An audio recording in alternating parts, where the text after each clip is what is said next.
Que a paz de Jesus esteja em nossos corações. Torna Caim ao Fausto do proscênio. A civilização regressa à taba. A força primitiva menoscaba a evolução onímoda do gênio. Trevas, canhões, apaga-se o milênio. A construção dos séculos desaba. Ressurge o crânio do Morubixaba na cultura da bomba de hidrogênio. Mas acima do império amargo e exangue, do homem perdido em pântano de sangue, novo sol banha o pélago profundo. É Jesus que, através da tempestade, traz ao berço da nova humanidade a consciência cósmica do mundo. Essa poesia, que está em Parnaso de Além Túmulo, é de Augusto dos Ângelos e nos mostra exatamente o percurso da humanidade. A humanidade que já vem de longas eras, transmutando aquilo que possivelmente poderia ser um progresso mais célere, sempre nos mesmos círculos, onde a guerra, a dor, tudo isso sempre nos acomete, para que possamos de alguma maneira despertar. Mas acima de tudo isso, o que veio realmente para traduzir tudo aquilo que há de melhor, tudo aquilo que o homem pode despontar dentro de si mesmo, é Jesus, que nos traz a consciência plena do viver. E Jesus, todos nós sabemos, e Emmanuel nos reporta isso, numa obra basilar, que diz respeito exatamente ao desenvolvimento da humanidade. Em A Caminho da Luz, Emmanuel nos traduz todo esse processo evolutivo e nos mostra paulatinamente como ele se deu e principalmente como o homem, dentro dos ciclos naturais da história, ainda não se permitiu avançar mais rapidamente na direção que lhe cabe, que é a evolução íntima, que é o progresso, é a transformação da mônada inicial para a angelitude, do átomo ao arcanjo. Chegaremos lá? Com certeza. Todos chegaremos lá. Mas existe ainda um interregno, existe ainda uma falta de visão mais profunda que nos caberia ter, já que estivemos diante de tantos luminares da humanidade. E isso nos mostra Emmanuel em A Caminho da Luz. No Mahabharata, no Bhagavad Gita, já se expressava ali o lumen de Deus, nos mostrando o caminho a ser seguido, a plenitude do ser em busca da compaixão, a tradução da reencarnação como ciclo natural evolutivo, nos mostrando tudo o que precisaríamos lá no Oriente. E muitos de nós estagiamos no Oriente. Muitos de nós estivemos por lá. E mesmo assim, não conseguimos entender aquela linguagem.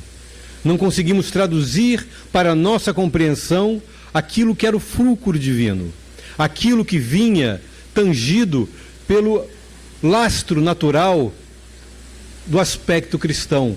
Porque todos esses luminares, sejam eles de que ordem for, todos eles vieram guiados pela luz do Cristo. Porque todos nós sabemos que Jesus é o governador de nossa terra. Foi ele que orientou absolutamente tudo que aconteceu, está acontecendo e irá por acontecer no nosso planeta. Tudo isso é guiado pelo seu amor. E esses luminares vieram guiados por eles. Tanto é que aquele que já pôde se deter um pouquinho na leitura de algumas dessas literaturas, pôde perceber que ali estava o fulcro divino, o amor, a compaixão, a ternura, a compreensão, a resignação, tudo isso. Tanto é que Siddhartha Gautama, também outro luminar, desce à terra e traz também sobre o exemplo tudo aquilo que o Cristo posteriormente viria nos reafirmar. Não só ele, como por exemplo Sócrates. Sócrates lá na antiga Grécia nos traduz também que o fundamental visto pelo oráculo de Delfos e traduzido pela sua percepção apurada, que o fundamental era que o homem conhecesse a si mesmo, para que ele pudesse se libertar das amarras que ele mesmo se propôs através do tempo. Tudo isso foi fornecido para o homem de modo a nos fazer pensar profundamente sobre a necessidade da verdadeira vida e como vivê-la.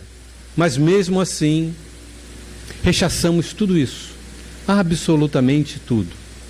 E vem o próprio Cristo em pessoa e nos traz a maior luz que a humanidade já pôde receber.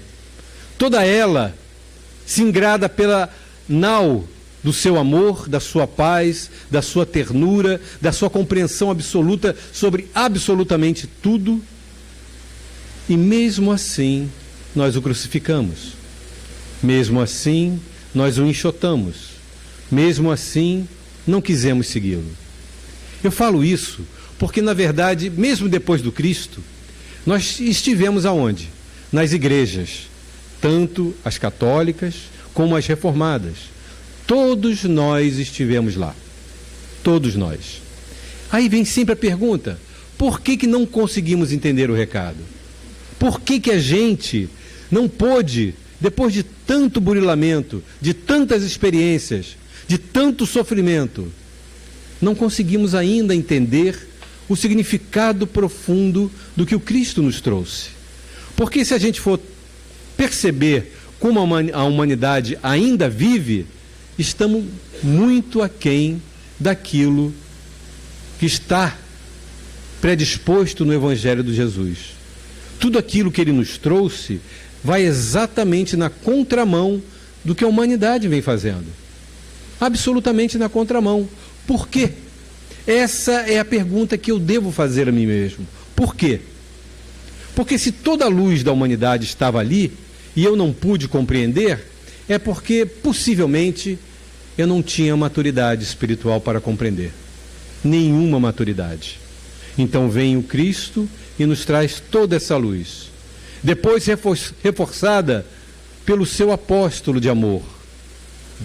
Francisco de Assis desce à terra e reforma, ou melhor, traz de novo a luz do cristianismo primitivo. E ali se apresenta novamente o Cristo. E mesmo assim, com o farol de Assis, a humanidade o despreza. E assim vai tocando a vida, até que chega a hora do despertar. Até que chega a hora em que não é mais possível dar-se desculpas por atrasar o passo. Não é mais possível. Então, ele envia quem?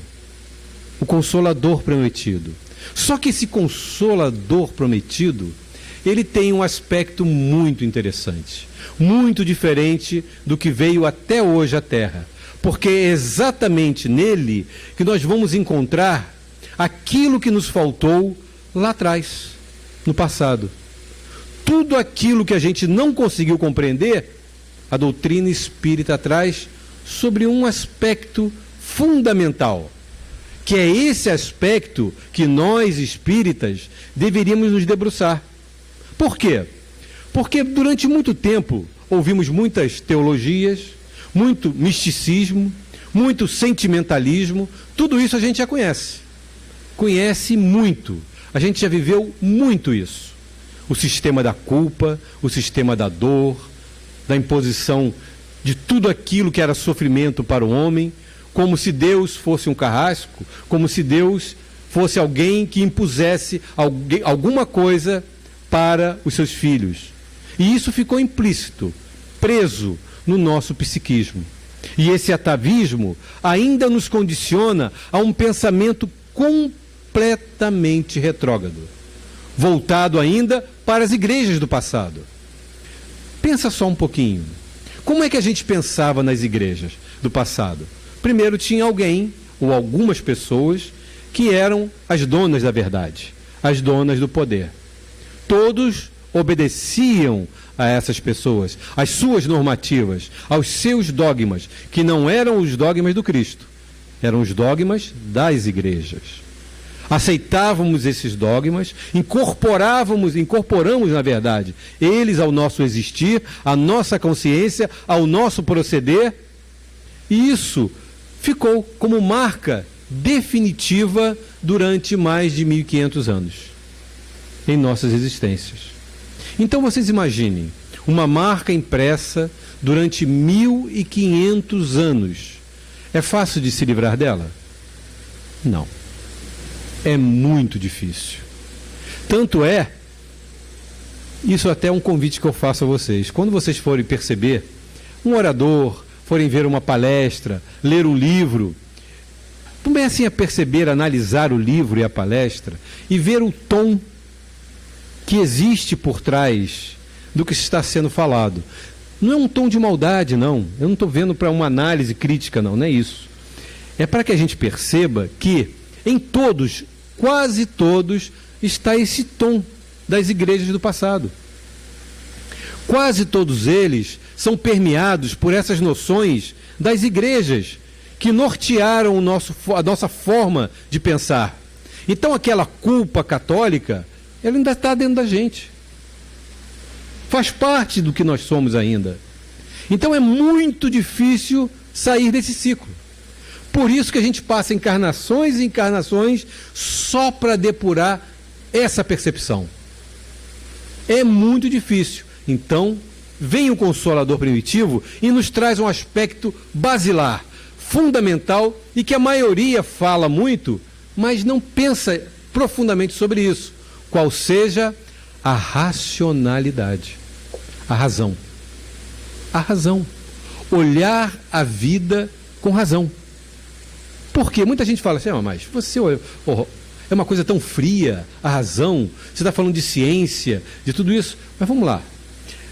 Qual é a definição de Allan Kardec para a doutrina espírita? Alguém sabe me dizer?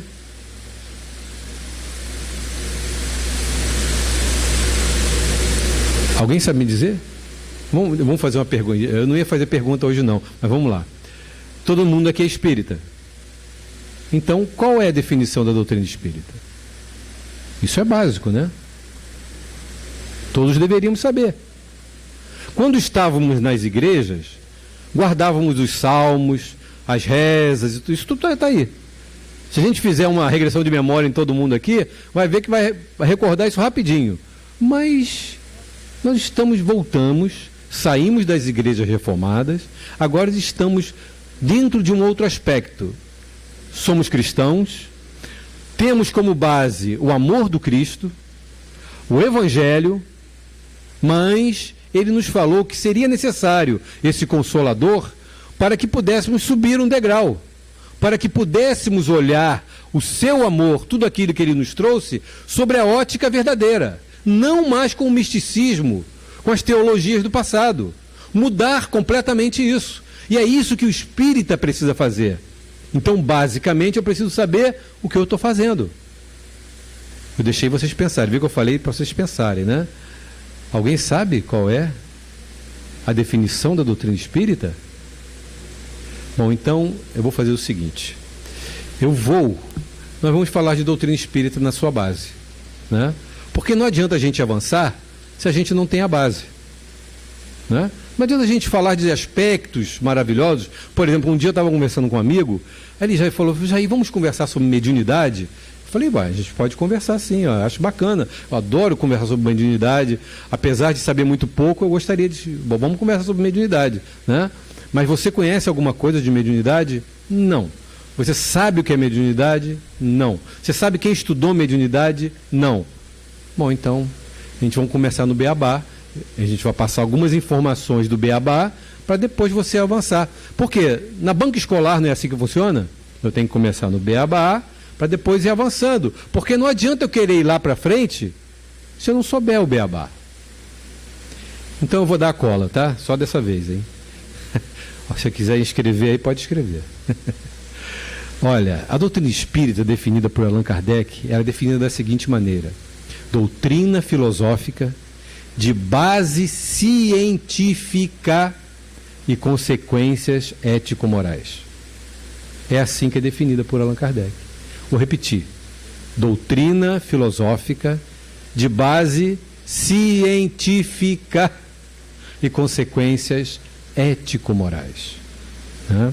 Ou seja, foi uma filosofia montada em cima do quê? Em cima de todo um aspecto científico que foi a sua pesquisa de Allan Kardec, em cima da comunicabilidade dos espíritos, e aí traduz-se toda uma filosofia, toda uma forma comportamental, uma nova visão da vida, para que aí, com essa visão racional da vida, eu possa transformar o meu comportamento. É isso. Então quer dizer, vocês veem como é fundamental a gente estudar profundamente a doutrina espírita? Porque senão a gente fica no Manaus, né, ao sabor do vento. Para onde ele vai, aí alguém fala alguma coisa, eu nem sei o que a pessoa está falando. Alguém me dá um livro para ler, eu nem sei o que está ali. Aí eu acredito em tudo. É que nem um amigo uma vez, chegou, Jair, poxa, minha mãe me deu um livro, poxa, estou achando muito bacana. Eu falei, qual é o livro? Diz aí para mim poder estudar, para mim poder ler. Violetas na Janela. Eu falei, é mesmo? É? Falei, ela te deu só Violeta na Janela? Ela falou, é mesmo? Ela não te deu mais 5 livrinhos que seriam bons você ler antes de ler Violeta na Janela? Ela falou, não deu não. Então eu vou te aconselhar o seguinte, fecha esse livro, não leia-o, leia esses 5 livros que eu vou te dizer para você ler, estuda bastante, aí depois você vai ver se vale a pena ou não você ler esse livro. Ou você, melhor, nem vale a pena ou não, mas como você vai poder criticar esse livro da forma adequada. Saber se ele é válido ou não. Porque toda leitura ela deve ser feita. Por mais que você leia um livro completamente estapafúrdio, completamente errado, até doutrinariamente. Mas é importante para quê? Para você aprender a criticar. Para você, poxa, mas peraí, tem alguma coisa errada aqui. Isso não bate com a doutrina, com aquilo que eu estudei, com todos esses postulados. Então, fundamental para o espírita, antes de qualquer coisa, eu falo isso, sabe por quê? Porque, pelo aspecto que eu falei anteriormente, todos nós viemos vinculados das igrejas do passado. Então nós temos essas marcas. Querendo ou não, a gente sempre tende a ser crédulo demais. A gente sempre tende a ouvir e não criticar. A gente tende a ir para os lugares só porque as pessoas vão. Ontem eu fui assistir um seminário, muito bom por sinal o seminário. Eu fui assistir o seminário e depois terminou o seminário. Aí eu peguei algumas pessoas assim e fui conversar. Eu sempre faço isso, eu sou muito chato sobre esse aspecto. Aí eu fui lá, peguei umas pessoas e fui conversar. Vem cá, e aí, o que você achou do seminário? Bacana, né? Bonito, poxa, rapaz fala bem, né? Conhece bem a doutrina, realmente conhece mesmo. Estudou bastante ele, não tem a menor dúvida. Mas vem cá, sobre esse aspecto aqui, o que você achou disso? Do quê? Entrou por aqui e saiu por aqui. Eles foram lá só para dar, para o quê? Para o que a gente fazia anteriormente. Tomar hóstia. Né? Para isso. Foram lá para isso. Então, se repete o modo operandi, ele se repete. Só que sobre um outro olhar, dentro de um outro contexto. A gente não pode deixar que isso se repita. Nós somos espíritas. Nós precisamos mudar essa forma de comportar, de ver a vida e principalmente de ler, de estudar a doutrina espírita. Por quê? Porque fundamentalmente a doutrina espírita, ela tem o seu aspecto comportamental como basilar. É a reforma íntima do ser que deve ser o fulcro de nossas atenções. Mas para que isso aconteça, eu preciso conhecer profundamente a doutrina espírita. Eu preciso estudar muito, saber do que eu estou estudando, saber do que eu estou falando, saber do que eu estou ouvindo, para me ajudar, para mexer com as minhas bases íntimas e mexendo comigo, eu poder me transformar. Jesus, ele fala isso muito claramente. Ele veio para fazer o quê? Atear fogo na terra. E eu quero que esse fogo queime logo. É isso que ele queria. Que o fogo queimasse na terra. Por quê? Que fogo é esse que ele está falando? Ele queria tacar fogo em todo mundo? Não. Não. Ele queria que as pessoas queimassem esse homem velho. Queimassem essa estrutura arcaica que nós trazemos do passado. E mudássemos o homem renovado, que é o homem simples.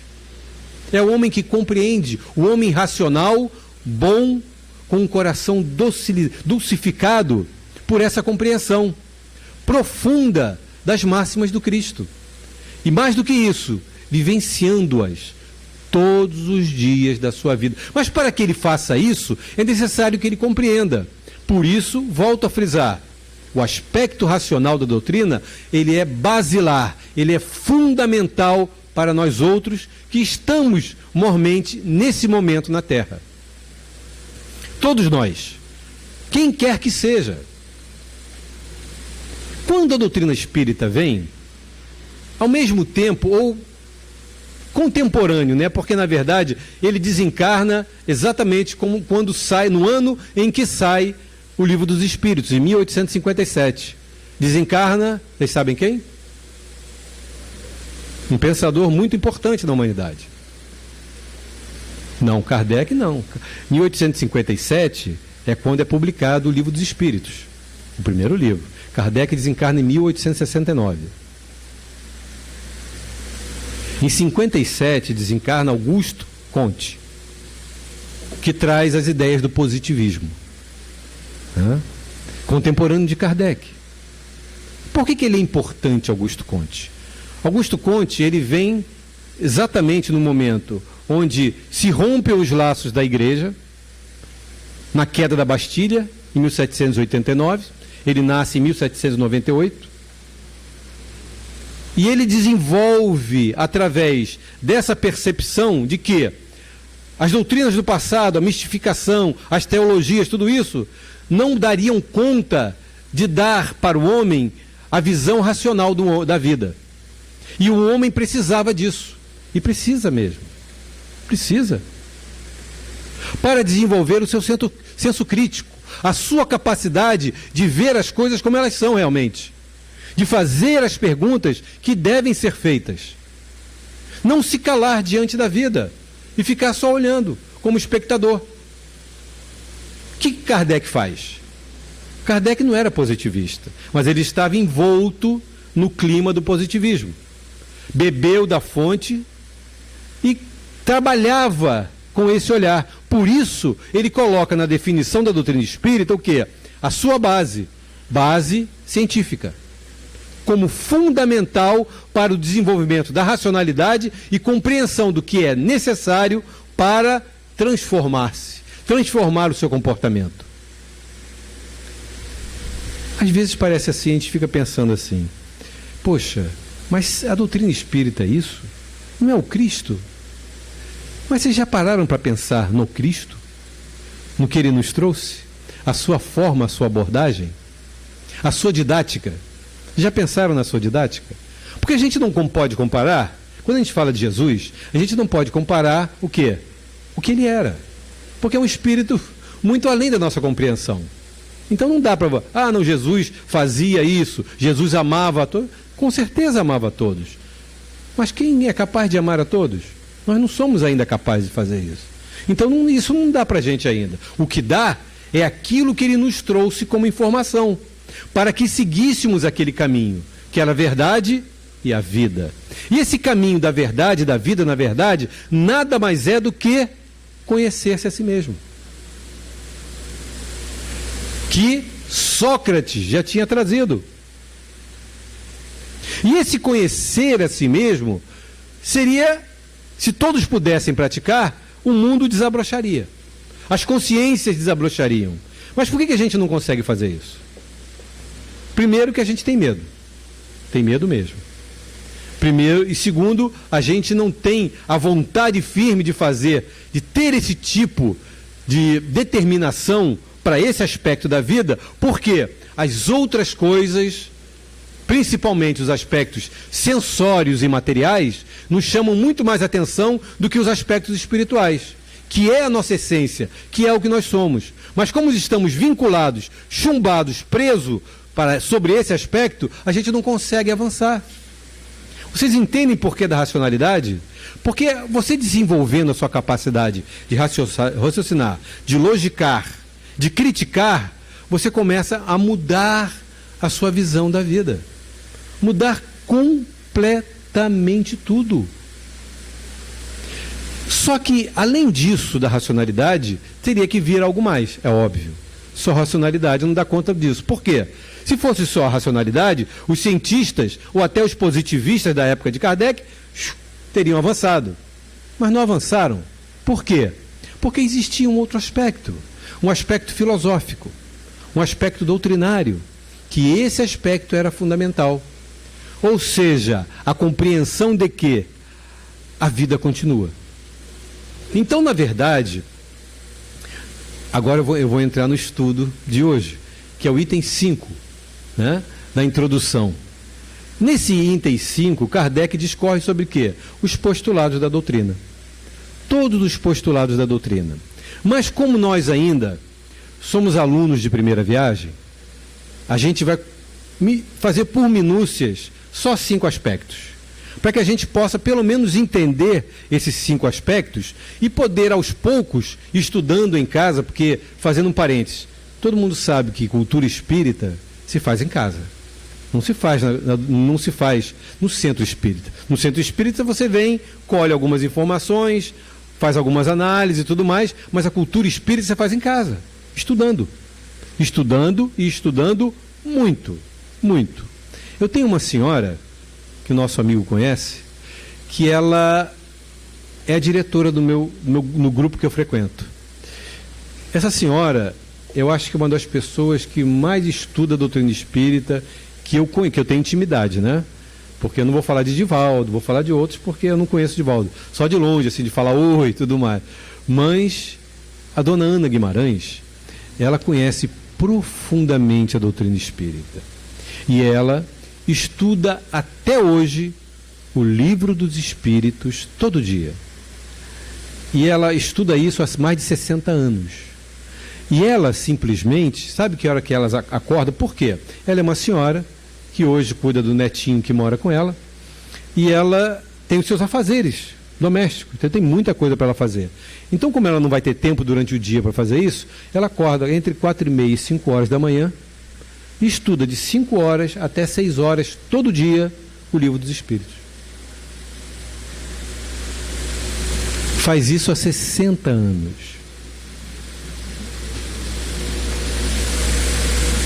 É hora de começar, não é? É hora de começar. É uma pessoa que se dedica a vida inteira só à doutrina espírita.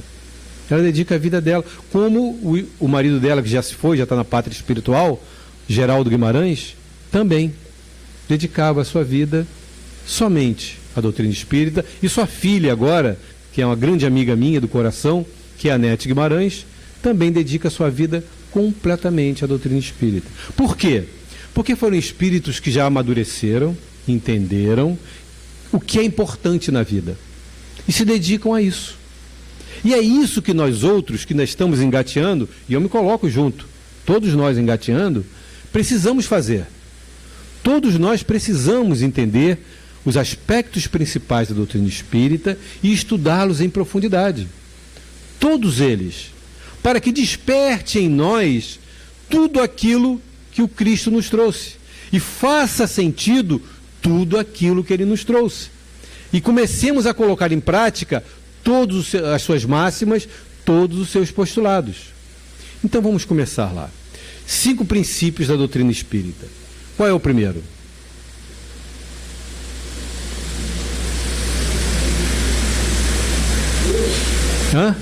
Deus, Deus. Só que esse eu vou deixar por último. Obrigado. Porque, na verdade, eu vou dizer depois por quê.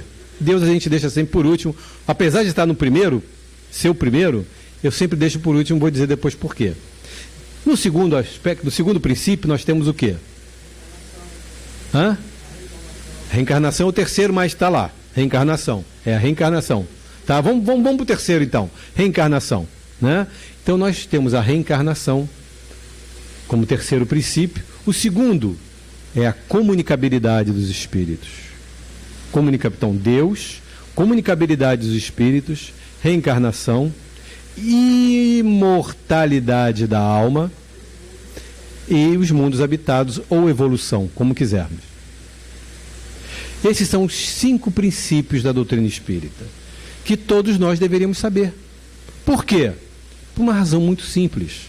Se eu sou espírita mesmo, ou pelo menos tenho a pretensão de o ser na atual encarnação, ou pelo menos me preparar para ser na próxima, eu deveria já treinar, é treinar mesmo, a minha visão, a minha forma de ver a vida sobre esses 5 aspectos. Por quê? Porque se eu racionalmente entender esses 5 aspectos e saber como eles funcionam, tudo na minha vida vai mudar. Até a minha visão do que mesmo a nossa visão do que temos, do que Jesus nos trouxe, ela muda completamente. Até porque, sem essa visão, sem esses princípios doutrinários, por isso que a gente não entendeu até hoje tudo que Jesus nos trouxe. Não entende mesmo. Não tem como entender. Por exemplo, quando ele fala assim, bem-aventurados os mansos. Isso faz sentido no mundo que a gente vive? Vamos ser sinceros. Racional. Isso faz sentido no mundo que a gente vive? Porque ele está falando bem-aventurado, né? Bem-aventuranças, aqueles que são mansos. Os mansos são os que vivem bem na terra? São? Não. Normalmente os que dominam, os que têm tudo, têm as posses, ou têm, entre aspas, aquilo que nós denominamos de felicidade, eles são mansos? Não. Ninguém é manso. O manso, na verdade, é o contrário. Ele é vilipendiado, ele passa sobre aspectos vexatórios, ele sofre o que nós chamamos hoje, né, de bullying, né? Sofre tudo isso, é o manso.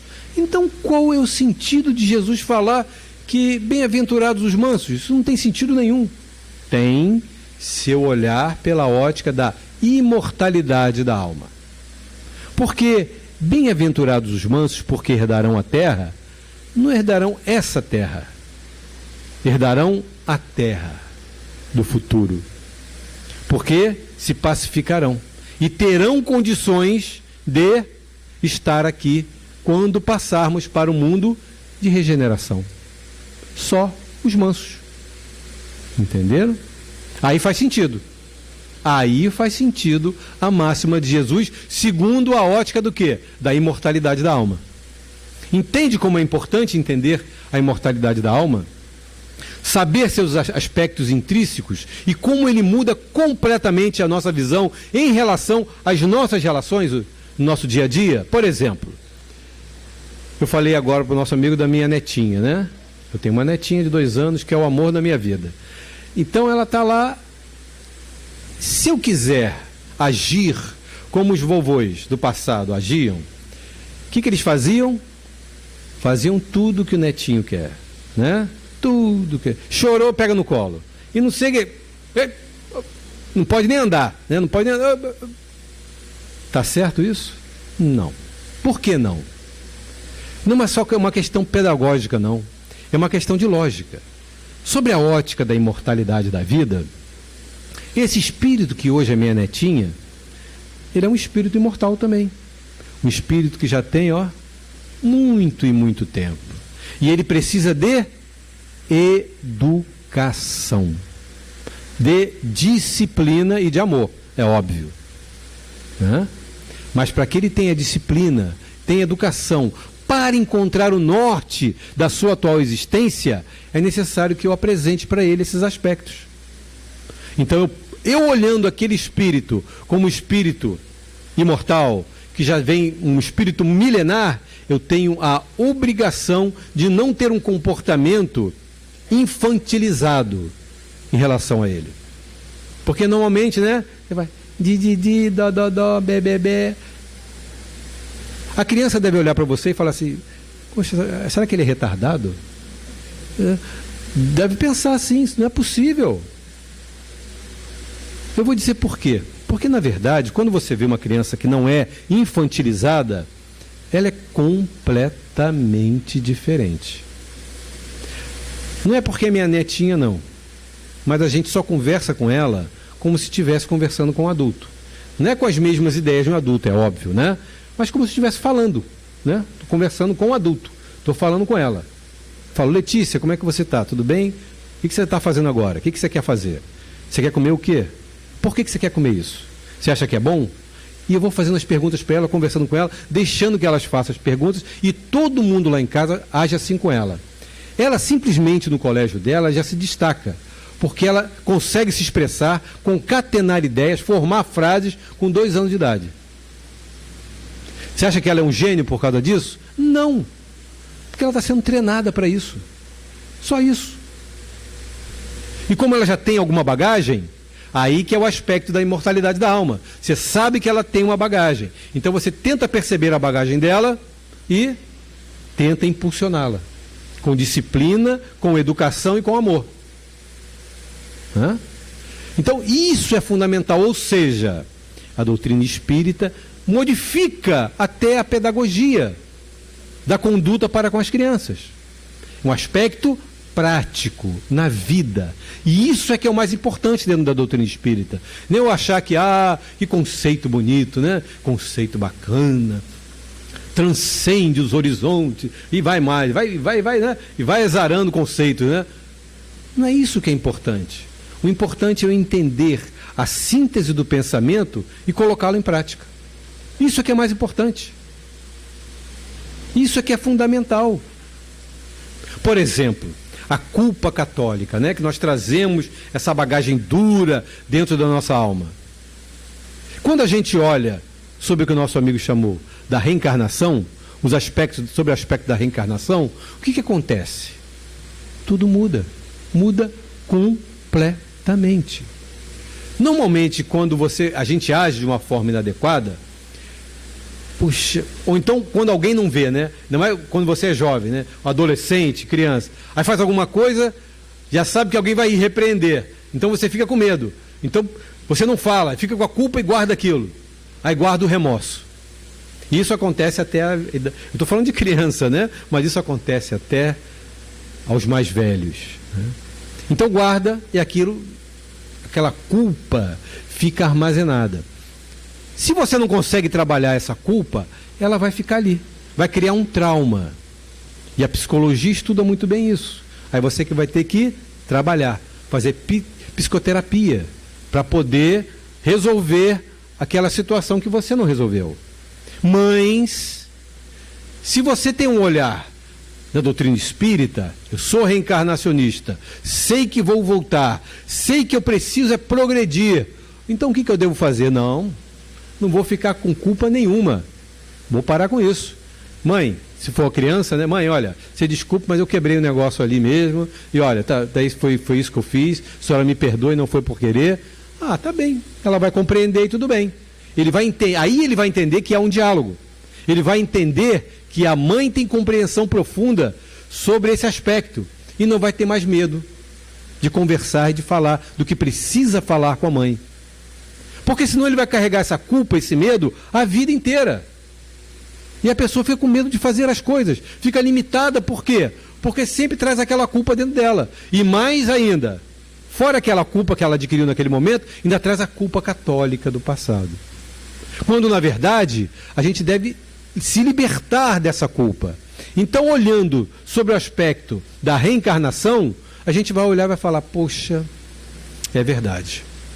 Então, toda vez que eu cometer um erro, um equívoco, quando eu me equivocar com qualquer coisa, eu imediatamente vou sanar aquela situação para não guardar e não virar um trauma. E eu vou me libertar.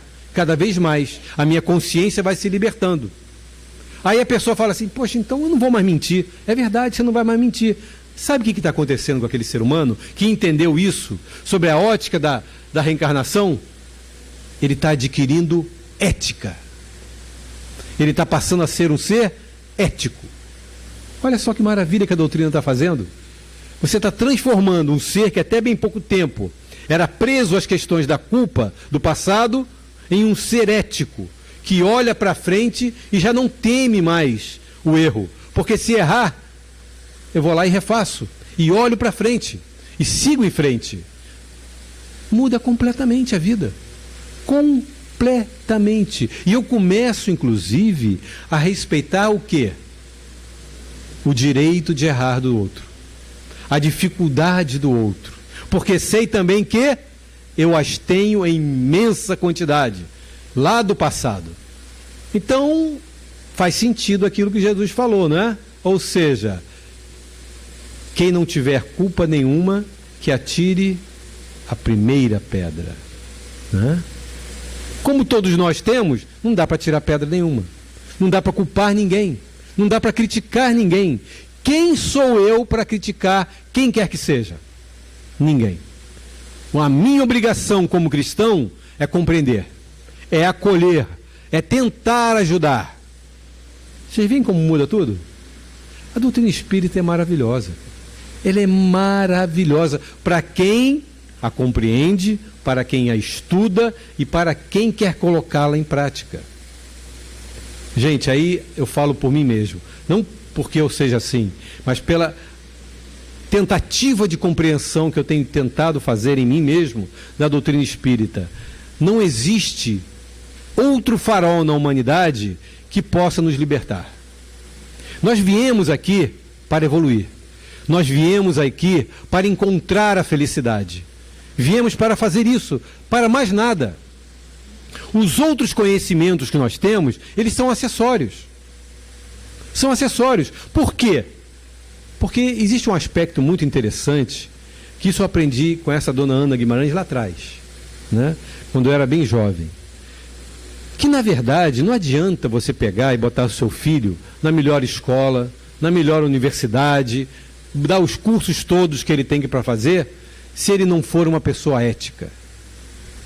Se ele não for uma pessoa voltada para o bem. Por quê? Se ele não for, ele vai ser um engenheiro perverso. Vai ser um mestrado, um juiz corrupto. E vai ser tudo isso que a gente já conhece na sociedade. Agora, se eu cultivo no meu filho, na minha filha, desde cedo, todos esses aspectos norteados pelos princípios da doutrina espírita, tudo muda. Tudo muda. Porque o principal vai ser o quê? Eu tentar consolidar nele um futuro, uma futura pessoa de bem. Que poderá ser um médico, um professor, um presidente da república, um gari, mas será sempre uma pessoa de bem. E fará sempre o seu trabalho com dignidade, com amor, com coragem, com carinho e com respeito para com todos. Se a gente fizesse, educasse os filhos dessa maneira, o mundo já estaria mudado. Completamente mudado. Mas a gente fica impondo aos jovens espíritos que reencarnam situações completamente esdrúxulas, querendo que eles se formem não sei o quê, que eles façam isso, que eles façam aquilo, esquecendo o que é basilar, o que é fundamental. Sem isso, nada mais faz sentido. Nada faz sentido. Obviamente alguém pode falar assim, mas peraí, mas meu filho, tudo bem, ele é até alguém que é meio... Ele não é assim uma boa pessoa, não, mas ele se formou, tem isso tudo. Obviamente, se ele fez esse conhecimento, adquiriu esse conhecimento com amor, vinculado pelo amor ao conhecimento, e com a vontade de auxiliar, possivelmente esse conhecimento ele não vai se perder. Vai estar com ele, gravado com ele. Mas se do contrário, ele adquiriu só para satisfazer as suas necessidades de ficar rico, de ficar famoso, de poder se locupletar, né, com seus ganhos, com seus bens e com as suas colocações na sociedade, não valeu nada. Não vale nada. Esse espírito desencarna, extremamente infeliz, e possivelmente vai cobrar dos pais tudo aquilo. E é o que normalmente acontece. Em vez de grandes amigos, viram grandes inimigos. Então, o que eu estou fazendo na vida? São essas perguntas que eu devo fazer. E é isso que a doutrina veio nos trazer. Que eu aprenda a fazer as perguntas para poder traduzir em mim as respostas que eu tanto quero, que eu tanto as procuro. Isso é fundamental. Então, tudo aquilo que o Cristo nos trouxe começa a ter um novo sentido. Então eu tenho a imortalidade da alma, a comunicabilidade dos espíritos, tenho a reencarnação, tenho a evolução, que é os mundos, né, habitados, que na verdade faz exatamente sentido porque estamos aqui para isso, para evoluir. E todos os aspectos anteriores e princípios, eles norteiam ou deveriam nortear o nosso caminhar, pautando uma nova normativa diante daquilo que estamos consolidando na nossa experiência, ou seja, aquilo que eu adquiri como informação da doutrina, eu colocar em prática, vivenciar aquilo profundamente e ser uma outra pessoa, ser um ser ético diante de todas as situações, ter um padrão moral elevado. Tudo isso principalmente vai favorecer também um outro aspecto que está implícito no processo reencarnatório, qual seja a obsessão, que é uma pandemia na humanidade, né?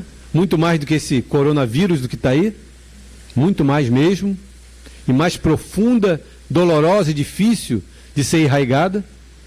Então, na verdade, essa pandemia que é a obsessão, quando o espírito começa a tomar consciência e começa a adquirir um padrão ético, moral, muda a sua conduta, ele não começa mais a ser acometido pelos processos obsessivos. Por quê? Os padrões já não se encaixam mais.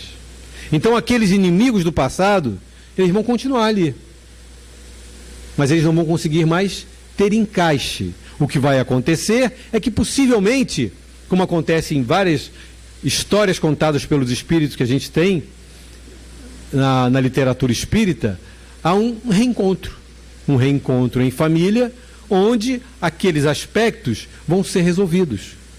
Então você recebe aquele espírito como pai ou como mãe, ou então como filho, para estar naquela família, para resolver essa situação. Então, a beleza da doutrina é isso, é tirar o véu de tudo aquilo que a gente não entendia e compreender a vida como ela é, exatamente como ela é. Mas para isso é necessário um esforço muito profundo para essa mudança, não é? Ou não? Não. Não. E quem fala isso não sou eu não, tá? São os espíritos. Na pergunta 919, eles respondem a Kardec, dizendo que para que opere-se essa mudança, para que o homem se torne melhor, se torne um ser ético e tudo mais, é necessário um esforço insignificante. Aí ele continua a oração. Mas quão poucos se esforçam. Um esforço insignificante, mas quão poucos se esforçam. Aí eu tenho que fazer a minha pergunta: será que eu estou me esforçando? Né? Será que eu ainda sou violento com as pessoas ao meu lado? Será que eu sou já uma pessoa gentil? Será que eu olho para as pessoas como meus irmãos? Ou pelo menos tento olhar para elas dessa maneira? Aquelas pessoas com quem eu tenho imensa dificuldade, eu já quero me aproximar delas para desfazer os laços defeituosos do passado? Eu sou uma pessoa mais compreensiva porque hoje eu sou espírita? Sou mais dócil? Sorrio mais do que choro? Abraço mais do que repudio? Né? Eu tenho que saber como eu sou. E se ainda não operei nenhuma mudança, está na hora. E alguns podem falar: mas eu já tenho 80 anos. 90... Vamos lá. Nós somos imortais. Nós somos imortais. Não existe idade. A idade é só um aspecto contextual e circunstancial. A vida vai continuar. Então o trabalho ele é contínuo. Eu posso ter eu posso ter 90 anos. Puxa, eu nunca fiz nada, eu sou uma pessoa horrorosa. Começa agora. Começa agora, hoje. Poxa, eu vou sair lá do centro espírita agora, vou pegar aqueles 5 livros lá e vou começar a devorar, estudar e tentar colocar ele em prática. Vou participar dos estudos da casa, vou me modificar, vou fazer trabalho na rua, vou fazer tudo que é possível para tentar tirar a dureza do meu coração. Porque só existe um momento, fora o momento da racionalidade, da compreensão, do desenvolvimento das ideias, só existe um momento em que isso dá um certo salto de qualidade em nós mesmos. é quando a gente esquece do que nos é necessário e começa a olhar a necessidade do outro. E começa a se devotar à dificuldade e à necessidade do outro. Eu não estou falando só para dar sopa na rua, para distribuir, não estou falando disso não. Eu estou falando é você dentro da sua casa, você está olhando aquela pessoa que você não gosta, está vendo a dificuldade dela e está jogando ela de lado. Em vez de você trazê-la para perto. Afinal, você é espírita, tem todas as ferramentas, todo o conhecimento necessário para ter uma outra abordagem com ela. E isso é caridade. É se devotar ao bem do outro. A harmonização. Se eu não estou fazendo isso, eu ainda não compreendi Jesus, ainda não compreendi a doutrina espírita, mas eu vou compreender. Só que eu tenho duas maneiras disso acontecer. Hoje, com a doutrina, pela racionalidade, pela compreensão e pela prática. Ou então eu vou pela dor. Aí a dor vem, me acomete e eu desperto. Olha só, eu tinha que fazer isso. É verdade. Precisou perder uma perna para poder fazer isso. Precisava perder a perna? Não. Era só uma questão de racionalidade. De pensar, eu preciso mudar. Quando a gente pensa assim, eu precisava perder a perna, é porque a gente está olhando para o Deus punitivo do passado, antropomórfico. Com a doutrina espírita, ele não existe mais. Somos nós os responsáveis por tudo. Não existe mais ninguém responsável. Sou eu e a minha consciência. Então eu preciso mudar isso. Eu posso? Posso. Quando? Agora. Quando eu quiser, no momento em que eu me determinar. Que bom que nós temos a doutrina espírita, que bom que nós temos o farol de Jesus, sem os quais somos cegos e trôpegos diante das estradas da vida. Que a paz de Jesus e o seu farol possa enternecer os nossos corações, modificar a nossa tessitura espiritual e cada vez mais nos impulsionar para a nossa destinação, que é sermos felizes, simples, amáveis e gentis. Que a paz de Jesus permaneça conosco.